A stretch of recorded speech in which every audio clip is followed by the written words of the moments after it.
اے اللہ موت دی جو تکلیف ہے مینوں جتنی ہو رہی ہے میرے امت نوں بھی ایویں ہوے گی۔ اللہ اللہ موت دیاں گڑیاں یاد کیتیاں میرے سونے نبی نے، اللہ دے محبوب نے موت دی سختی جس ویلے آئی نا تو عرض کی باری تعالیٰ جتنی مینوں تکلیف ہو رہی ہے میری امت تو بھی اتنی ہوے گی۔ میرے رب نے فرمایا اس طرح اس تو بھی زیادہ میرے آقا کریم رو کے عرض کر دے یا اللہ میری امت تے موت دی گڑیاں آسان کری، میری امت تے موت دی گڑیاں آسان کری۔ یہ جو جان پئی ہے نا انہیں بیٹا نکلنا ہی نکلنا ہے۔ تو اس تکلیف کا احساس کیا ہے؟ ایک داڑ کو درد ہوئے تے رات بھر سکون نہیں آندا تے جسم دے روئے نو تکلیف ہو گئی۔ اور اسرائیل سر و صدور وچ لکھا ہے کہ جدوں آ دے نا اللہ دے مخالفاں کول کہ روح نکال دے نے جویں ململ دا کپڑا بیری والے چھاپے تے سٹ دتا جاوے اور پھر کھچیا جاوے ان دی تند وکھری ہو جاندی ہے، روئے وچ روح ایویں نکلدی ہے۔ اللہ اللہ اللہ۔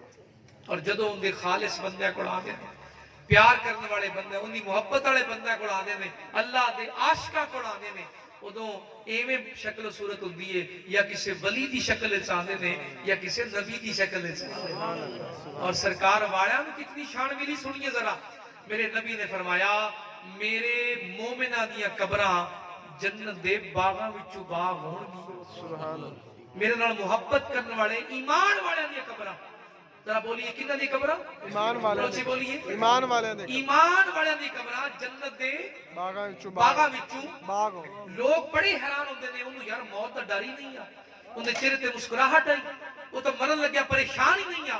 ایک سوال دا جواب دلوں دیا جی، ہاتھ رکھ کے دیا جی، جیڑا بندہ دنیا وچوں نکلے تے باغ جا رہا ہوئے باغ ویکھن والا پریشان ہوندا ہے یا خوش ہو کے جاندا ہے؟ خوش ہوندا ہے۔ سچی دسیا خوش ہو باغ دی سیر کرن واسطے کنے جانا ہوئے کنے دنیا دی قید چھڈی ہوئے تے باغ دی سیر تے جاوے، میرے نبی نے فرمایا وہ پریشان نہیں ہوندے، لا خوف علیہم ولا هم یحزنون، انہاں تے کوئی خوف اور کوئی غم نہیں ہوندا، کیوں؟ وہ تا باغ دی سیر تے جا رہے ہیں۔ باغ ویکھن والے نوں کی ہوندا ہے؟ اور بڑے لوگ کھڑے ہو کے کہندے نے قبر گڑیاں وچوں گڑا، ہاں گڑیاں وچوں گڑا ہے جن نے اللہ تے اللہ دے رسول دے فرامین نو کنڈ کر رکھی ہے تے انہاں دی باغ ہے، بہترین باغ ہے، انہاں زندگی اللہ تے اللہ دے رسول دے حکم دے مطابق گزارے۔ سمجھ آ رہی کوئی نہیں؟